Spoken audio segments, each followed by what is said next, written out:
Shalom, mother brothers and mother sisters.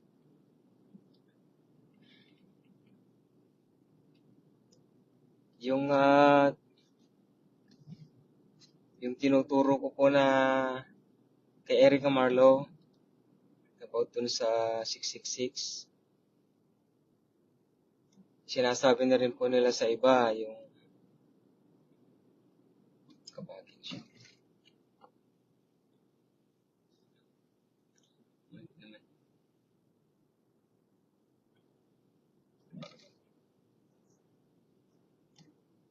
Meron pa akong nakita ng isang vlogger talaga, hindi siya katulad ng ginagawa ko po na online talaga.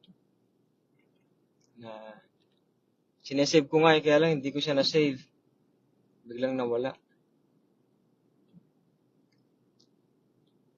Ganoon din po yung sinasabi ko po, yung kapag ka nalagyan ka na ng mark, yun na po yun. Babaguhin yung emotions mo. Babaguhin yung pag-iisip mo. Parang robot, sabi nga niya, zombie. Parang ganun. Kaya, ang magti-trigger po noon, yung mga cellphones po natin. O kaya yung mga nanotechnology sa katawan po ng tao. Kung meron na po yun. Kaya pinapalakas nila yung internet. 6G, gagawin nga po hanggang 8G yata ayon sa mga narinig ko lang naman. Pero hindi pa naman sure yun kasi wala pa naman po Siyempre, kung meron namang 4G, 5G, 6G, merong 7G, merong 8G. Kahit naman 100G, pwede rin kung gusto nila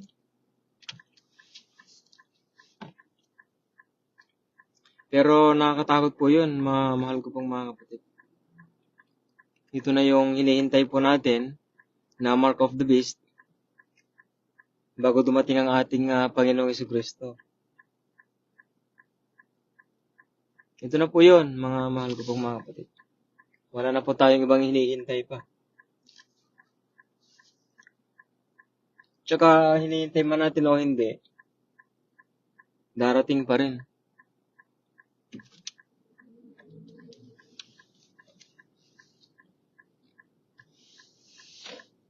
Di po ba? Hintayin man natin o hindi, darating pa rin yung mark of the beast kasi nakasulat yun. Ang problema, tayo, hindi nakasulat sa last days na lalago ang ating pananampalataya. Walang nakalagay na turo ng ating Panginoong Hesukristo na ganun. Walang nakalagay sa banal na aklat na, pagdating ng last days, ang mga anak ng Diyos, lalago sila. Mamumuhay sila sa kabanalan. Mamumuhay sila sa katwiran. Mamumuhay sila sa maturity. Para ba Tagalogin yung pagkaganon? Mamumuhay sila sa pagiging ganap.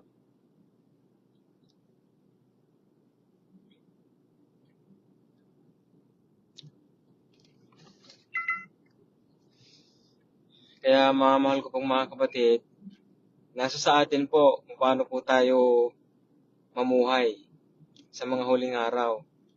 Kaya yung mga nagtuturo po ng last days ministry, makinig po kayong mabuti kasi binigyan sila ng ministry na ganun. At saka ang ministry po ng last days, Shalom, my brother and Desire, are you not just sleeping yet? You still awake? Yeah, we are busy again, my dear brother and Desire. And it's cold here. It's cold.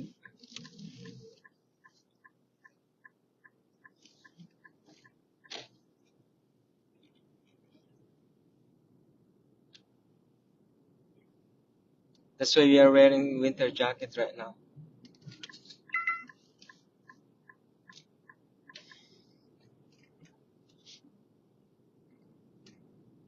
Kaya mahal ko pong mga kapatid, kung meron mga nagtuturo ng end times ministry, makinig po kayong mabuti. Kung ayaw nyo pong maniwala sa akin, wala pong magagawa doon. Hindi naman po ako namimili. Pero kung may marinig po kayo na nagtuturo ng last days ministry, makinig po kayong mabuti. Kasi nung nagturo pa ako ng end times, Wala, konti lang po yung nakikinig nun. Siguro out of thousands kamo na lang kasi marami pong nanonood nun eh. Ang mga nakikinig lang siguro, ang mga naniwala lang siguro, mga 5. Ganun. Madami na yung 5.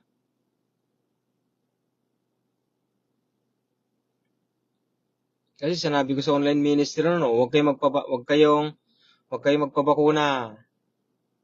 Kasi yan ang pangalawang plano ng Antichrist. Sinabi ko yun noon. Walang gaanong mamamatay. Tingnan niyo kung i-evaluate ninyo yung pandemic noon. Ano ang target ng unang pandemic noon, yung unang wave, yung unang labas? Yung mga taong matatanda. Tama? Bakit? Kasi mababang immune system nila. At ano pa? Mga may sakit. Yun ang unang target. So, ang dami namatay, di ba? Yung mga mahilig sa sigarilyo, tinamaan sila noon. Yung iba namatay din. Dahil yung palagi kasing paninigarilyo, hihina yung immune system mo. Yung lakas ng immune system mo, hihina sila. Kasi kapag ka naninigarilyo ka kasi madali kang mapagod.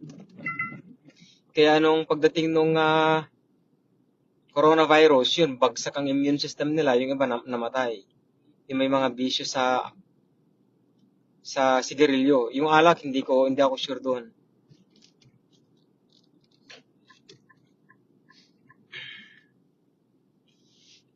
Di ba? Mga mahal ko pong mga kapatid, anong sinabi ko noon? Pangalawa, ito. Bago pa nila nilikha ang virus na yan, sabi ko sa kanila, meron na silang anti-vaccine o antivirus. Hindi anti-vaccine, antivirus. Meron na noon, sinabi ko noon. At sabi ko sa kanila, ang hindi mamamatay sa coronavirus, mamamatay sa bakuna. Sinabi ko yun noon, bago nila tinanggal yung account ko. O, anong nangyari? Ang target lang nung una, kung pag-aaralan po natin mabuti, may evaluate po natin, anong target nila una? O, yung mga matatanda na mahinang immune system. Tapos yung mga may sakit. O, anong nagkaroon ng bakuna? Nung nagkaroon na ng bakuna, unang salang. O, ano nakalagay? Unang salang, maraming namatay noon, tama? Ano pa? Walang expiration. O, yan. Yan ang sinabi nila noon. Tapos, anong pangalawa nilang target? O, tinira yung mga kabataan. Tinira nila. So, una, tinira nila yung mga matatanda na may sakit. O, pangalawa, gumawa sila ng bakuna.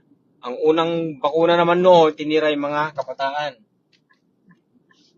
Marami namatay na mga kabataan, di ba? May mga nabakunahan na nagkasakit. O, yun.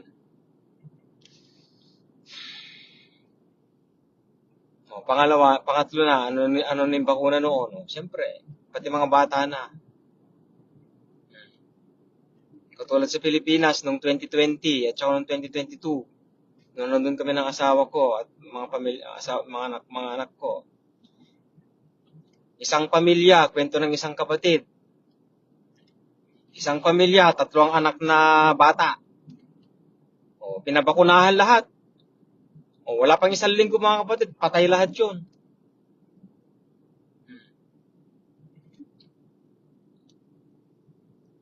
Kaya kung mayroong nagtuturo sa inyo ng End Times Ministry, makinig kayong mabuti mga kapatid. Kasi darating sa atin sa panahon po natin. Kasi panahon na talaga natin. Dapat harapin yan. Hindi natin yun may tatago. Bakit makakagawa ka ba ng bunker sa ilalim ng lupa? Bilyonaryo ka ba? Mayaman ka ba? Kapatid ko? Kung mayaman ka, praise the Lord. Pwede kang gumawa ng underground bunker mo. Brother James, walang pananampalataya yung mga yan. Bakit ikaw? May pananampalataya ka ba? Handa ka bang harapin ng 666?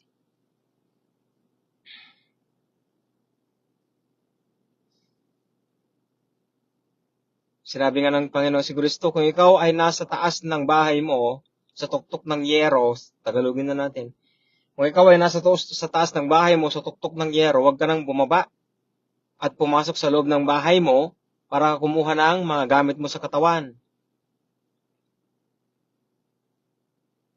Ano pa, kung ikaw daw ay nasa bukid, kung meron ka daw ginagawa sa bukid, pagdating ng tribulation, wag ka nang uuwi. Wag mo nang balikan at asawa at mga anak mo at mga lolo at lola mo, sino po ay nasa loob ng bahay.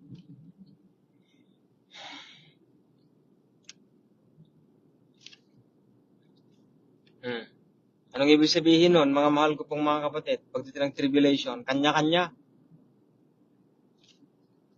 Pero siyempre, depende sa pamilya mo kung iwanan mo yung pamilya mo.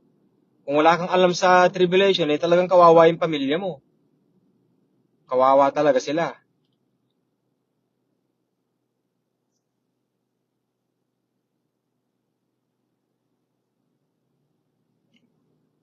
Pro-abortion sila. Hindi. Against nga sila eh. Hindi ibig sabihin, itong Canada pa, meron pang pro-abortion, kaya sila Oh, pro-abortion sila. Di ba inalaw ng government yan na magkaroon ng abortion? Tama lang naman. Pero yung iba, binayaran lang naman din naman ng mga yan. Hindi naman basta-basta nagaganyan lang.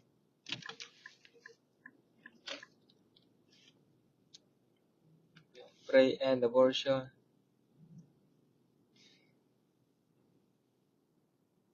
Meron pong rally ngayon po. Actually, hindi po siya rally eh.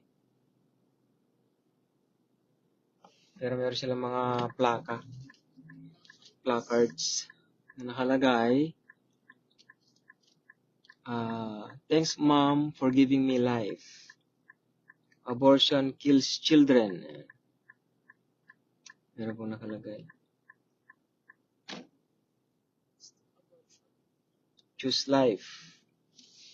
Tama naman eh.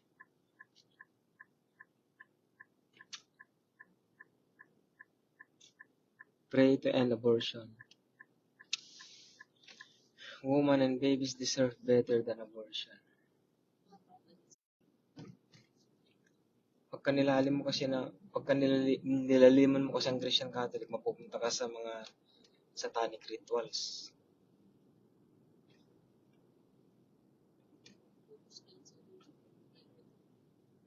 Ganun talaga.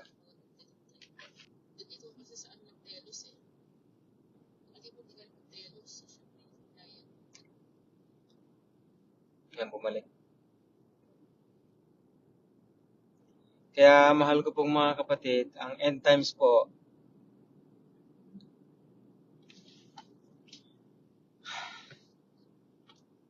ay sa pamamagitan po ng sariling pag-aaral ng salita ng Diyos. Kasi po yung 10 virgins, ang tinatawag, 5 foolish and 5 wise, end times po yun, hindi po siya sa simbahan. Wala pong nakalagay yun nasa simbahan. Kasi ang mga yon, yung apat na, yung 10 na yon, nag-aabang sila sa pagdating ng Panginoong Hesukristo. Saan sila? Wala naman sila sa loob ng simbahan eh. Nasa labas po sila. Naghihintay po sila. So, ibig sabihin, sa pamamagitan po noon, hindi binabanggit ang simbahan. Amen po? May nakalagay ba doon na pumasok ka sa simbahan, mag-aral ka na mag-aral para pagdating ng Panginoong Hesukristo, handa ka? Kaya ang principle po nun, mga kapatid ko, yung mga babae na yon, lalo na po yung tinatawag nilang wise virgins, naghahanda sila sa pagdating ng Panginoong Hesukristo. Meron bang pastor doon? Wala. Kasi ang pinaka-ministry ng pastor sa isang simbahan, counselor. And to keep the flocks. Ingatan ang mga tupa. Tuturuan ba sila sa pamamagitan ng salita ng Diyos? Hindi. Hindi yun ang pinaka-main reason. Pag sinabing ingatan ang flocks, siyempre, nandun ang pastor para turuan sila kung paano ang kanilang gagawin. Kumbaga yung pagtuturo ng pastor sa simbahan, maliit lang na porsyon yun.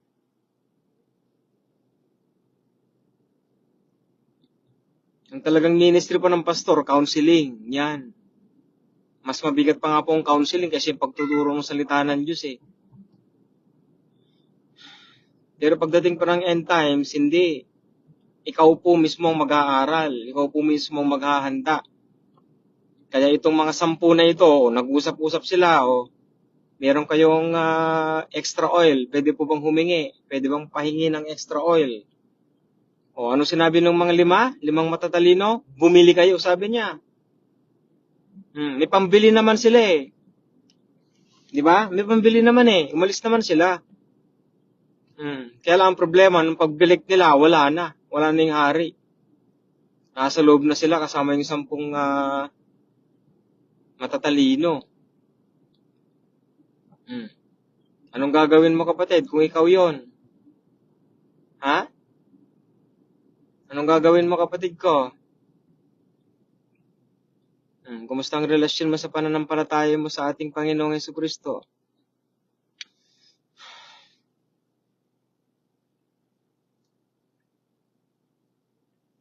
Ang buhay pananampalataya ay hindi dahil sa mamuhay ka dito sa mundong ito ayon sa nais ng Diyos. Hindi mo magagawa ang nais ng Diyos kung hindi mo pag-aaralan yung nais niya sa salita ng Diyos. Kasi sa pamamagitan po ng salita ng Diyos, yun ang ating pamumuhay dito sa lupa. Naunawaan po ninyo yun mga kapatid ko? Parang ganito, nakilala mo ang Panginoong Jesucristo bilang Panginoon na sarili mong tagapagligtas. Anong gagawin mo? Magpapakabuti ka? Ang galing mo.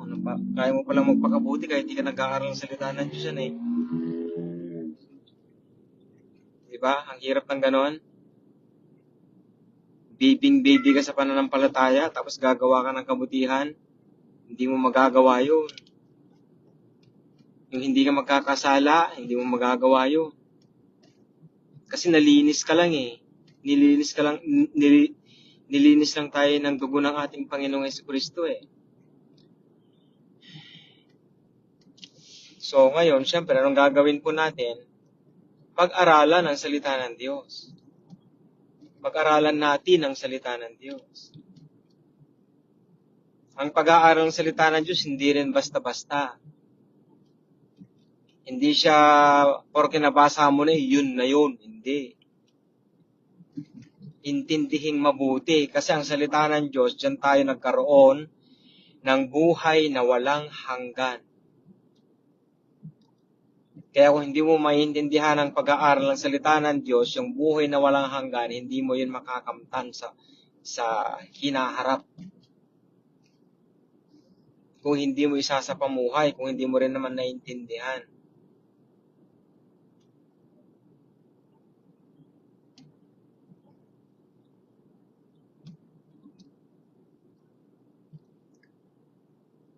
Dito sa Canada, yung sinabi ko po sa inyo, nakaplano na magkakaroon din kami dito ng digital ID.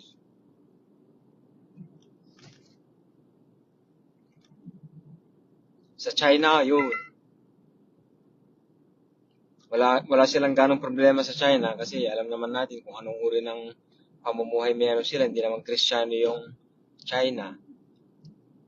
So, sa Europe naman din, kahit paano Kristiyano naman yung Europe, especially sa United Kingdom, pero yung mga tao talagang struggle sila. Sa Vietnam, 86 million owners, 86 billion owners ng mga bangko, mga nakabangko yung pera nila. Hindi nila mailabas. Kasi nga, ayaw nilang magkaroon ng digital ID. Ayaw nila. Sa Pilipinas kaya, kahit pa paano safe ang Pilipinas. Bakit? Mabuti na yung wala tayong kalam-alam sa teknolohiya. Kaysa yung alam natin ang teknolohiya, tapos gagayahin natin sila. Alam niyo yung polymer money? Yung polymer money. Hindi naman galing sa Pilipinas yan eh. Ginaya lang nilang ibang bansa eh. Wala din namang kwenta yan. Pag mayroong magnanakaw, hindi rin naman nila makikita kung sino nagnakaw. Wala naman tayong capable sa ganung uri ng wala naman tayong kakayahan para sabayan ng mga ibang bansa kasi nga Dahil nga sa dilawan na tinatawag natin na 50 years na lang kinamkam ang Pilipinas, pinagbibenta ang mga dapat na sa atin sana. Wala, bumalik tayo sa zero. Alam mo yung tinatawag na lang zero? Sino ang pinakamababa ang teknolohiya ngayon so far sa Asia?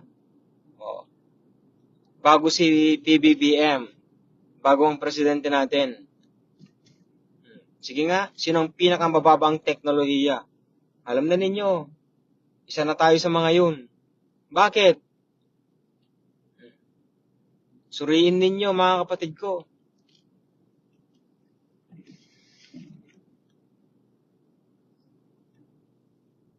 Sino mong dala-dala ng dilawan, ribbon.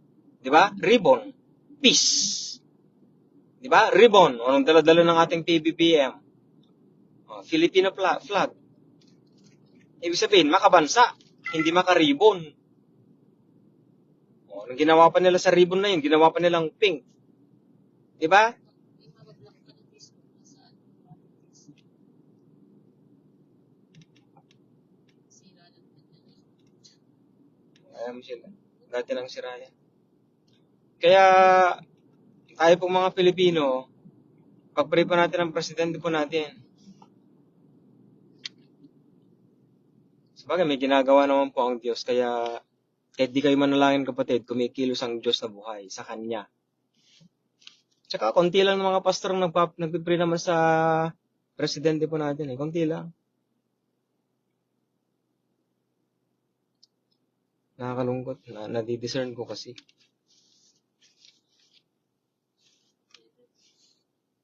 Kaya, i-search po ninyo mga kapatid ko. Kayo po ang mag-search about sa identification card, digital ID card. Yan. Hindi identification card, yung digital ID. Kasi yan ang plataforma nila, yan ang agenda nila before 2030 or within 2030. Sabi naman ni Erica Marlowe, yung babae, di ba? As long as hindi mababypass o hindi lalampas sa level ng pananampalataya mo, ang ibig sabihin, para ano kasi pagkakasabi niya, binanggit siya eh. Yun, as long as hindi nakakompromise yung pananampalataya mo, okay lang. Sa ngayon. Anong ibig sabihin nun? So, yung digital ID, okay pa lang yan eh, kahit paano eh. Okay pa lang yan. Bigyan ka ng mga gadgets, ganito, ganyan. Pero, pag pinasok na sa katawan mo, wala na. Yun na yun. Yun na yun. Pag pinasok na sa katawan mo, siyempre sa kamay, inside forehead.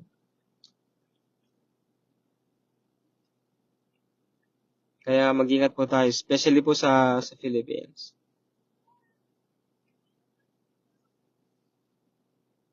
Kaya, ang mga pastor sana eh. Kung magkaisa lang sana itong mga pastors dyan sa Pilipinas, wala sanang problema eh. Kaya lang, hanggang ngayon, nagsusuntukan pa rin sila, spiritually Hindi naman physical, spiritually. Yung iba, nagpapatayan pa eh. Spiritual ang tinutukoy ko po Pag sinabi nagpapatayan spiritually, yung nagsisiraan sila hanggang sa mawala na yung ministry ng pastor, wala na. So, patay na yung ministry ng pastor, so patay na yung pastor na yun. Bakit? Sira na pangalan niya eh. O, sino nagsira? O, mga papastor din nila. Yan, mga pastor din. Di ba, mga kapatid ko? Kaya kailangan talaga na magising. Magising ang mga lingkod ng Diyos na buhay. Kaya lang hanggang ngayon talaga, nadidiscern ko pa rin, mga pastor, wala. Wala pa rin talaga. Hindi ko alam. Hindi ko pa talaga alam. Sila sana magsisimula ng holiness eh. Sa kanila sana magsisimula ng righteousness eh. At saka yung ibang mga pastor napaka-sensitive. Ay nako.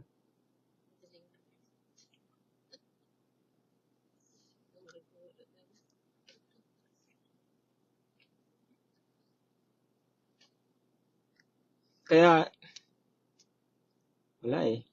Kung billionaire lang sana ako, magtatayo ako ng sariling theology seminary eh. Kung billionaire lang sana ako.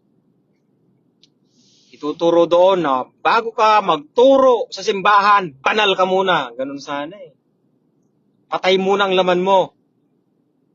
Kasi pagdating kasi ng ministry, talagang patay kung patay na yan kung tutusin. Bakit? Kumain ka man o hindi,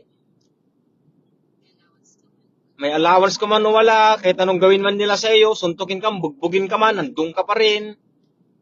Ay, nawala yung mga, sabay, galing din naman sa seminaryo yung mga yun noon. Ganun dapat ang paglilingkod.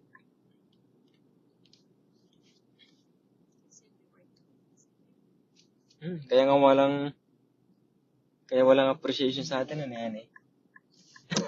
Uy, Tinulungan mo na lahat-lahat, pero wala pa rin eh. kasi ayaw ng Lord yung, pag kasi na-appreciate ka na ng tao, wala na yung Reward ng mo. Lord sa'yo. Kaya yun ang nakita ko, ayaw ng Kaya, Lord iparangkap sa atin dito. Kasi ang mga reward mo, pagdating ng panahon sa taas na yun sa langit. Kasi po, mga mahal ko pong mga kapatid, wala talagang nagmamahal sa amin at walang sumusuporta. Konti lang. Konti lang talaga, bilang lang sa mga daliri namin. Enough na ang Lord. Pero enough na ang Diyos namin, syempre. Kaya lagi kong sinasabi, mahal niyo man kami o hindi, wala kaming pakialam. Basta ang mahalaga, ituro ko ang nais ng Diyos na buhay. Kasi online naman po ito eh. Kasi ang online, bahala ka sa buhay mo. Makinig ka man o hindi, bahala ka sa buhay mo. Ganyan ang mga preachers online. Hindi yung inaalagaan mo na, kumusta kayo? Biruin mo? Pagsasabihan, kasi baka hindi magsimba. Ay. Di ba ganun yung mga ibang pastor? Mm. Yung rebuke ng mga kapatid, kasi daw baka hindi na Magsimba. Maling kapatid mo, di ba? Yan nga yung seminary ministry. Papunta na ng impyerno, wag mo nang pagsabihan kasi baka magtampat di na magsimba. That's very Yan ang ministry sa seminary na tinatawag. Kaya walang pundasyon eh. No? Para silang nakaapak sa kumukulong, ewan ko.